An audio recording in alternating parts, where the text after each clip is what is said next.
Hi, and welcome to another installment of Coldharbour Talks. We have the amazing Liv Little Hello. sat with me today. I'm just so blessed, you know. Like honestly, like the range of amazing people that I get to talk to about Brixton, about what they do is just incredible, and it's so inspiring. It's like, and my hope is that, so the other day I went to Lambeth Archives, and I saw all of this amazing like material from like Oval House like 40 or 50 years Wow. ago, and I was like, this is gonna be like that. I hope so. Like we need more. We need to be better at archiving and documenting the things that we're doing. Most But hello definitely. to you too. Hello. It's nice to see you. I was watching you in The Harder They Come just earlier this week, and you were amazing. So Well, I've been watching Liv for about like, I don't know, like 10, 15 years or saying whatever. 10, it's not 50. saying 10, 15 years makes me sound older than I am. I'll say just. How are you slightly doing? older. I'm good. I'm tired, but I'm good. I'm happy. I'm blessed. I feel like all of the projects that I'm working on at the moment are really creatively fulfilling me, no matter how hard it gets. Yeah, and Yeah. you're like writing film at the moment. Yeah, I'm working on my first feature that's in development, so I'm doing edits on that. I'm doing edits on my second novel, and then I want to start directing, so I've got like a project I'm directing later on this year, which I'm really nervous about. Ooh. But I'm excited. Yeah. So how did you go from, because I know you from Galdem. Yeah, of course. Like, Most people do. yeah, Yes. Yeah. How did you go from like that kind of like journalistic community building kind of like background into like this storytelling? Yeah. Well, interestingly enough, like when I was starting Galdem, it was like kind of my final year of uni, just really out of desperation and needing to connect with people, just wanting to do something fulfilling. But at the same time, I was doing like a production trainee thing with Channel 4, but I was working in docs. Right. So alongside Galdem, I've worked at the BBC a couple of times, like in digital commissioning and different things. So alongside that thing, I've always done like these other creative mediums, like a bit of audio stuff too. Right. And then it kind of got to a point where I was like, okay, you have to choose. It's impossible to have the two things running at the same time. And so I chose to pour into Galdem and like really like try to turn that into, you know, a business that can run and would have legs. And then maybe 5 years after that process of raising money and, you know, getting a team in, I then was like, look, there are other things that I really want to do. And so I went back to uni and did an MA at Goldsmiths in Black British Writing. Ooh, Yeah. you're a gangster. Which was amazing and game-changing. It's like an incredible course. And then I also started working, like I did like a trainee thing with BBC Talent Works where I worked alongside, like my mentor was John York, who wrote that, you know, the storytelling guide into the woods. So it was amazing. So I learned a lot about screenwriting, wrote my first pilot, and was like, you know what, I started in journalism and kind of like documentary, and that was what I wanted to do. I wanted to be a very serious, you know, documentary maker. And actually I find a lot of joy and freedom in like fiction and like creative writing and drama. So that's where I'm at now. Oh, that's insane. And you've got a new book that you're working on. Will you tell us about the book? Tell us about the book. So Bitter Melon is, so a couple of years ago I lost my dad. He had motor neuron disease, and it was like one of the hardest periods in my life. It's also a period when I wrote Rosewater, actually. It was like the thing that gave me so much joy and hope and like freedom. Just getting lost in that love story was just the thing that I needed in and around everything that was going on. And it's fiction, this next book, but it kind of is taking the feeling of my experience of, you know, losing a parent through an epic, joyous, obviously very emotional at times, father-daughter road trip across Jamaica. Yeah. So it's like these two people who are very much estranged and don't really know each other, kind of getting to know each other in the most like just challenging, crazy kind of period of life.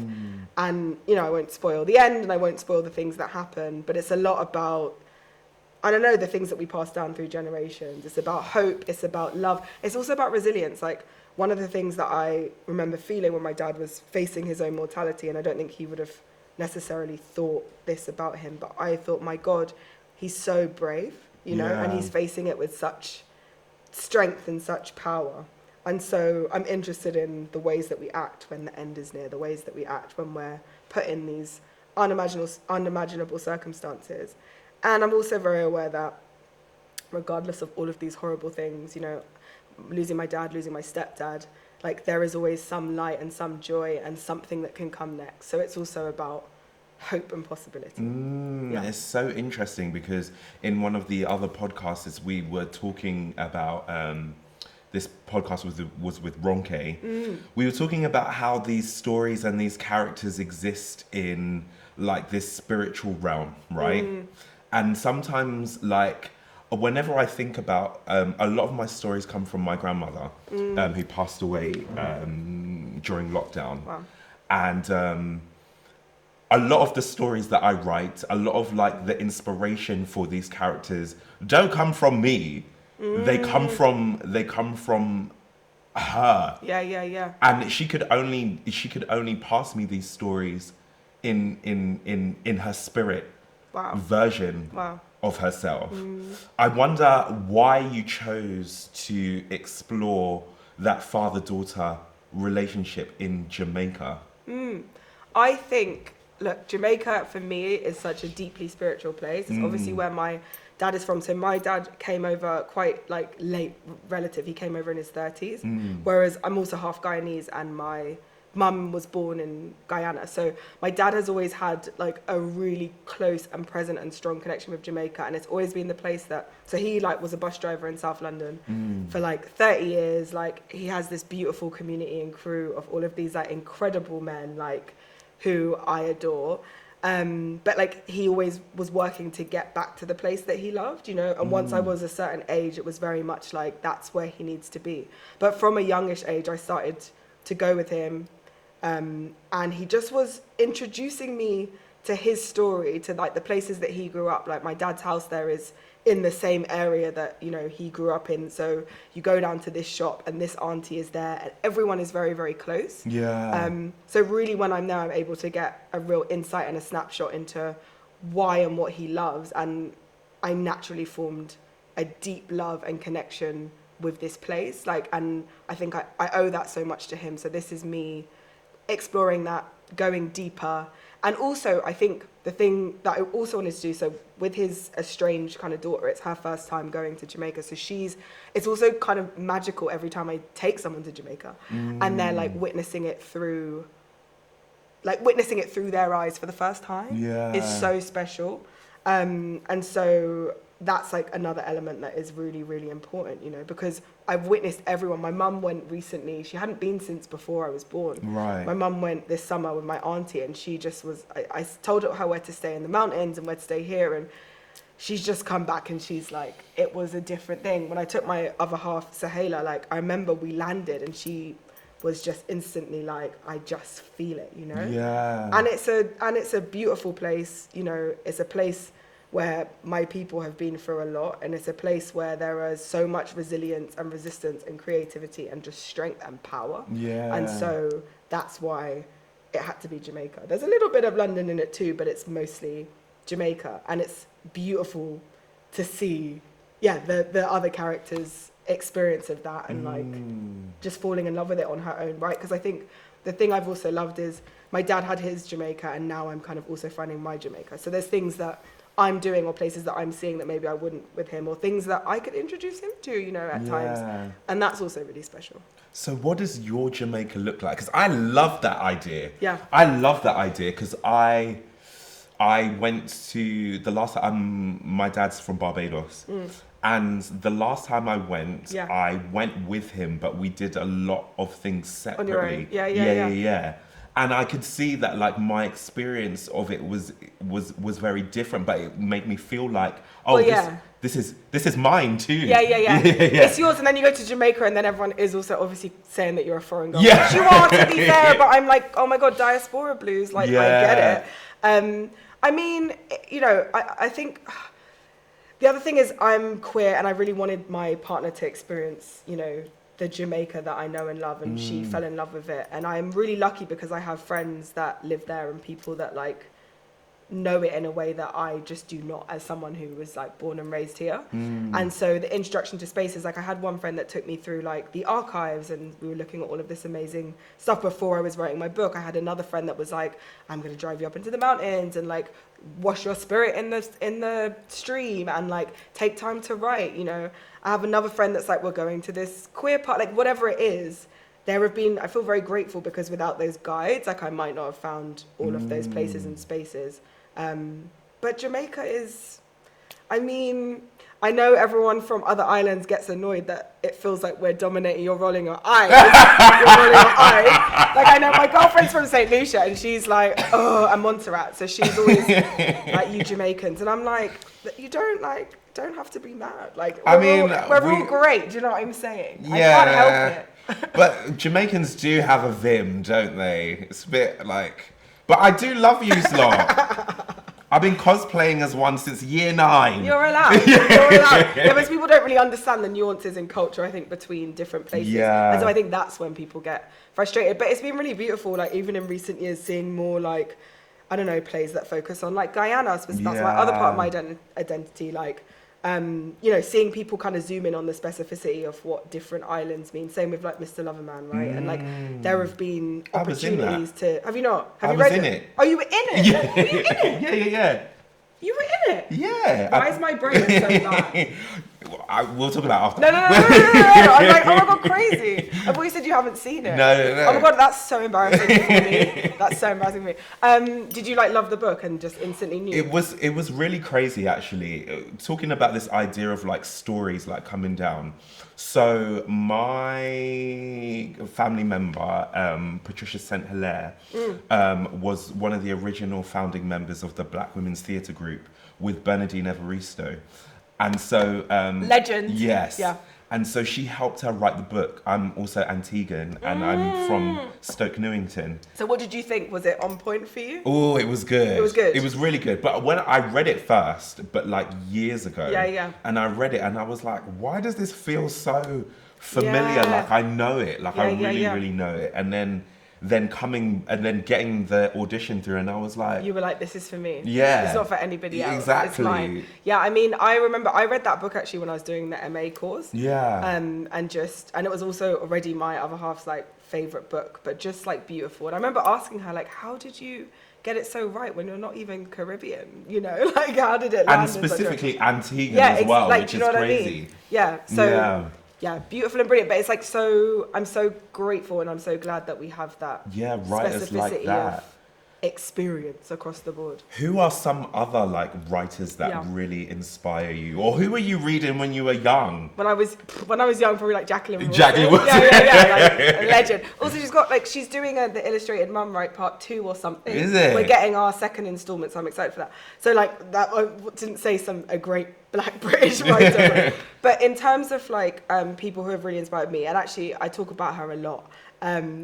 But it's important because she's Jamaican and she is queer, and like it was reading her work that inspired me to just go out and tell the stories I wanted to tell. So Nicole Dennis-Benn, who's the author of Here Comes the Sun, and Patsy, and she's got another 2 books coming, and she's just a gorgeous person.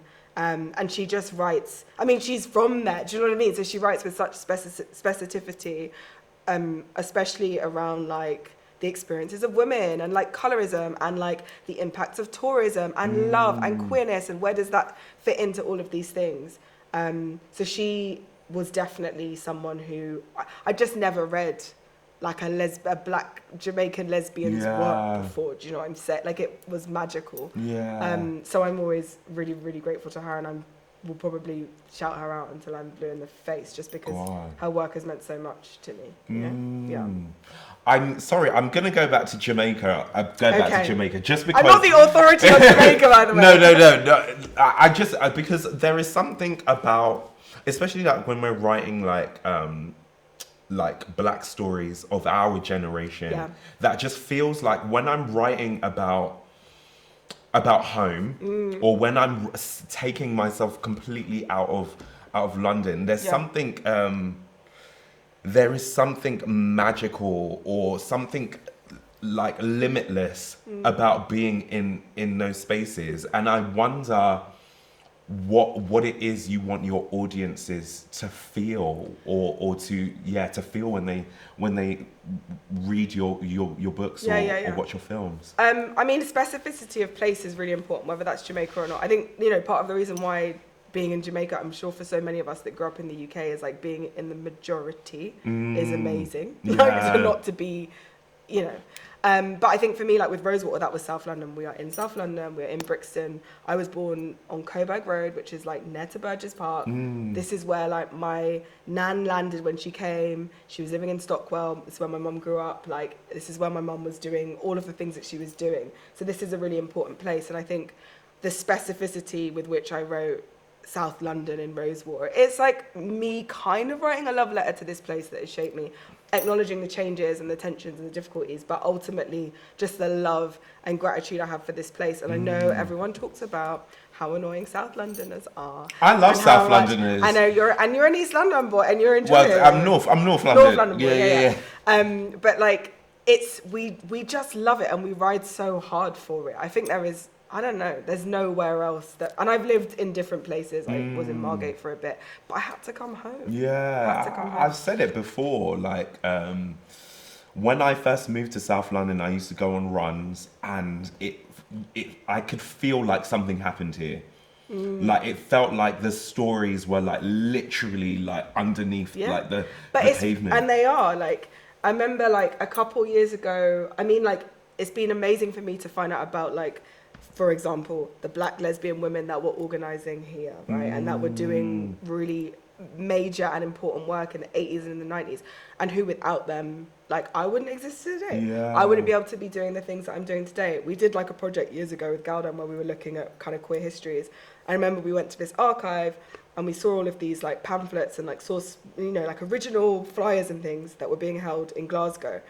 And it was like, oh God, I can't, Bellenden Road in Peckham, the, you know, black and gay, all of this stuff. And I'm like, what do you mean this was right here? And because again, like, it's not something that is necessarily shown to us, like, you have to seek it out. And I wish it was easier for people to find it up front. And there have been so many amazing projects and, you know, exhibitions and retellings, and like Jason's book on, you know, black gay revolutionary acts, like incredible, beautiful, gossipy, great. Like, I'm so grateful that all of those things exist, and seeing the resurgence of things like Systematic, I'm like, yes, this is what we need this generational kind of conversation, and we need to be like showing and documenting, because when people were organising, I mean, the internet is good and bad, right? We can find things more easily. But when, like, my mum was a part of a film collective called Sinestra, it was like a black women film collective in this part of London. Oh, wow. And she also did have a bit of film training with Sankofa, which is obviously another like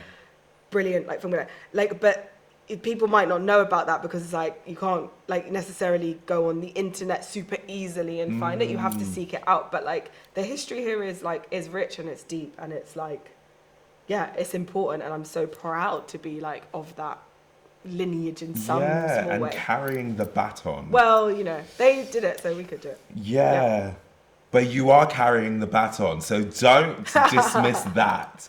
What do you think that people will say about you in 50 years' time, as this maverick? Not maverick. You're really bringing me up there. I just hope that people felt something from my work, and I hope that people felt like I was kind, and I hope that people felt like, I don't know, like they saw a bit of themselves in something that I did, because I do think that is really powerful, you know? Yeah, I hope I'm remembered as, I think for me, the thing that I do is everything I do, whether that's writing, whether that's space, whatever it is, it comes from a place of love. And so I just hope that people can feel that I'm operating from a place of love, you know? Like that really is where where I'm at and what I'm doing and what I'm trying to share. And like all of my projects that I'm working on are based on a love or an interest in someone or something adjacent to my world, whether that is, you know, my feature, I'm exploring some historical queer elements. With my book, I'm looking at love and a grief, and with Rosewater it was about love, but like how complicated it is, and what happens when two people that have vastly different experience, like how do we understand each other? And I think, I don't know, that's it. Compassionate, kind, interesting, That's galvanizing. Yeah, maybe. And I'm quite like I'm intense as well. I am like I do want to get stuff done. I'm someone that is like I want something and I do try to go and learn about it and make it happen. Yeah. You mentioned all of those black women groups and queer and black queer groups. Yeah. What has having that information that they were there done for you? It's everything. Like, I mean, this is the one thing that, you know, is so frustrating is sometimes when there were like historical retellings of that time and that period, it's like the lesbians are absent and the black lesbians are definitely very absent. So I think sometimes it's frustrating, but it's been really powerful because it's connected me with a generation of women, and I've built some really beautiful like friendships. And I love that, and they fill me up, and I am so grateful to be able to have a laugh, have a chat, have a drink. Like, you know, like that is really important to me. It's beautiful. And then I also think, like, when you think about things like Black Pride, for example, and you think about Lady Phil, it's like that space has been so instrumental in me, like, figuring out who I am. And I remember going to those early Black Prides in Vauxhall, and that was, like, such a formative experience. So I feel grateful, and I feel kind of powerful to know, like, okay, cool, I kind of come from this, you know? Yeah. That's the next story that we need. We need a story, a coming of age story. I'm working on it. I am working on it. Really? I'm working on something, yeah. It's either coming to a bookstore near you or cinema near you. That's what we're plotting. Yeah, I love that. I love that. So what would you say to anybody who wants to create safe spaces for let's say specifically Black lesbian it's a big question. Communities, or tell like Black queer stories, or what advice would you give? I'd say so. I mean, I think it's hard. I don't know in this moment. Like, I think it's such a difficult moment to build and to sustain things. let me rephrase the question. What advice would you give yourself? Myself. Yeah, like back, like your the self that was young and naive and just wanted to do it.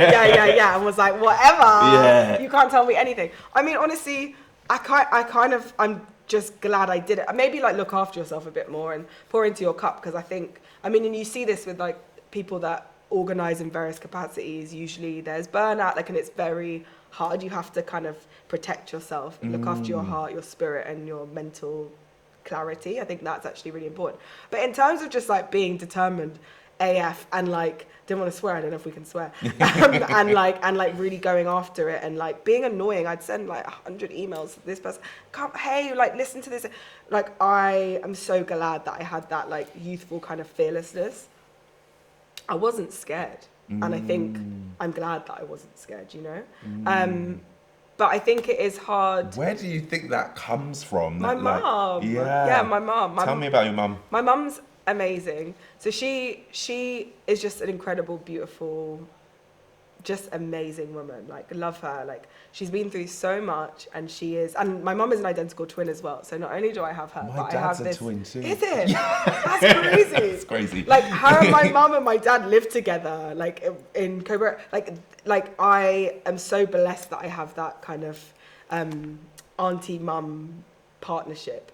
But yeah, my mum is amazing, and I think for her, she grew up like in South London at a time when, as a dark-skinned Black woman, she was told when she was writing her poetry and submitting it at school that she couldn't possibly have written this, that she was not smart enough to have written this, that she must have cheated. Yeah. My mum is like was such a good girl as a kid, like, you know, worked so hard. And so for her, she knew, like, I've got a younger sister as well. She's 19, a lot younger than me. And my mum knew that she wanted to have girls that were fearless and that felt like they could do whatever they wanted to do. And, like, that knew that their voice mattered. She was, like, a very encouraging, be who you want to be kind of parent. Like, she let me be weird, and she let me figure out what I wanted to do. And so, and, like, there was no, Mum, I'm queer, and she's like, it was just so supportive. It was just always so like, what do you need? And that's amazing, you know, like, and she's reading Rosewater and she's like, oh, it's introducing me to a whole other thing. Like, she just has my back. And, you know, like I said, she was doing all these things back in the day with Martina O'Till and all of these amazing kind of black women. And actually I think she was like the director's assistant to Isaac Julian on No way. Yeah, like she was a baby girl. She was like trainee. But then she went to the film school, to the National Film and Television School. And it was so racist that she only stayed for a year. So there was her and one other black woman. Right. In her year. They both left at the same time. Because it just was like, she's trying to defend the point. There are like other narratives that you can tell outside of slave narratives, and they're telling her no. Like, it just was like, you could only imagine, like, academic spaces are still hostile, but like then even more hostile.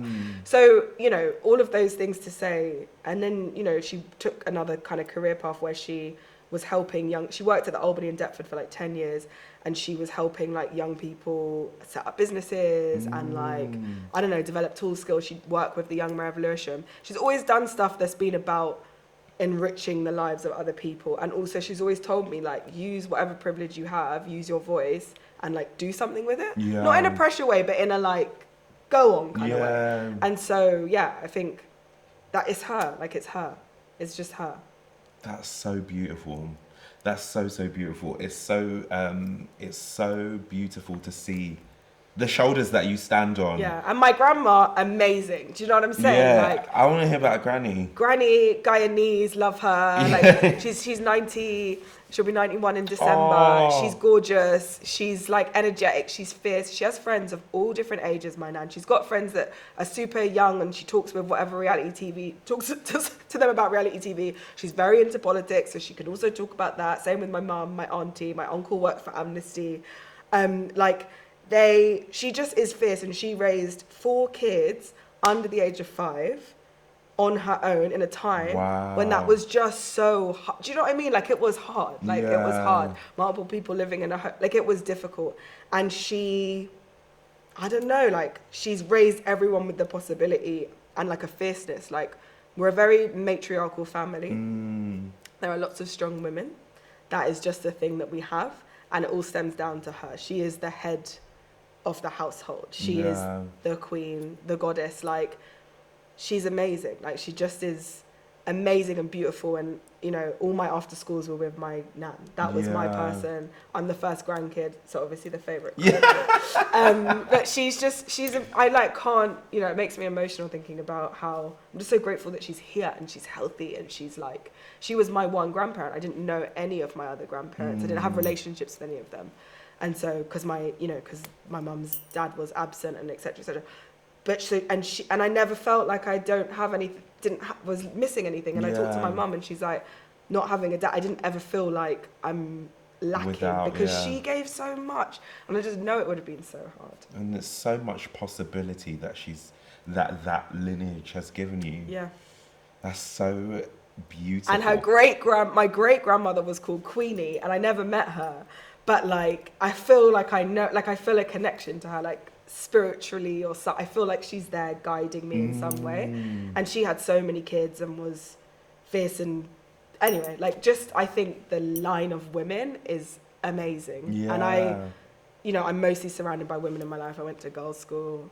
I'm gay. Like, I love women, like, in every capacity. So I think it makes sense, you know. That's so incredible. It just reminds me of like Olive Morris and the black women's groups of that time, that you are just like holding that. I mean, we're so like, we're literally on their doorstep right now. It's crazy. Like, it's crazy. So we must remember, we must talk about, we must honor, and we must never speak as though we are the first to do something, because we are never the first to do something. And so what are you excited for in the future?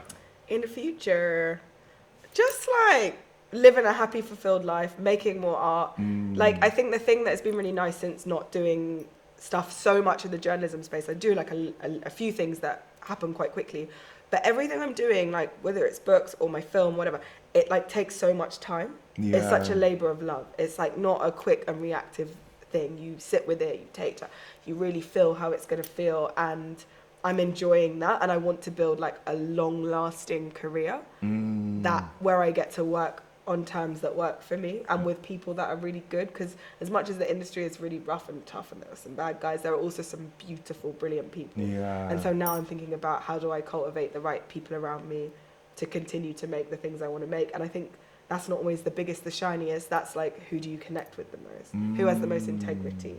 So I'm trying to like lead with that.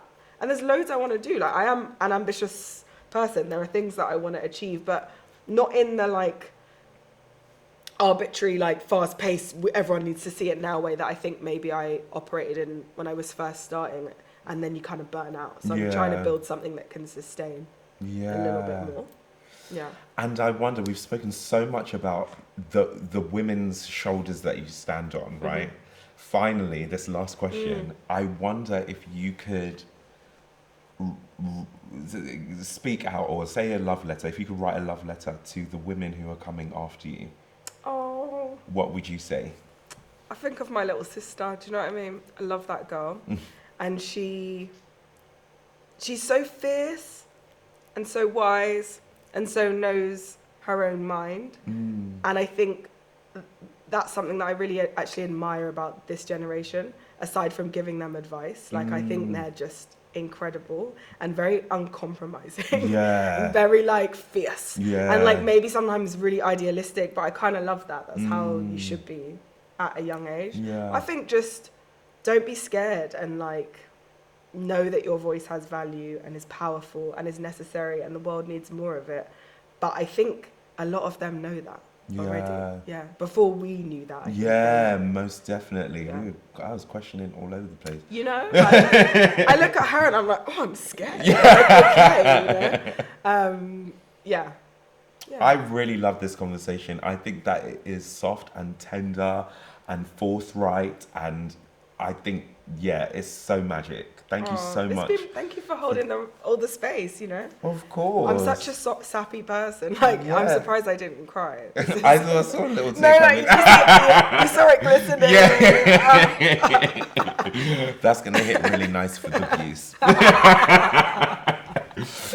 Thank you so much, Liv, for being on Coldharbour Talks. Oh, thanks for having me. And viewers, where can we find you? I have a little newsletter called The Feels, which is cute because it's kind of intimate, except from I don't update it regularly, but I'm also on like Instagram. Perfect. Lovely. Well, actually, buy my book. That's more real. I was looking around for my signed copy. But oh no, I would have bought one. I'll bring another one. But yeah, books. That's it. Connect with my words, baby. Yes, that's nicer. Definitely. Yeah. And that is Coldharbour Talks. See you soon. Bye. Thank you, George. That was lovely.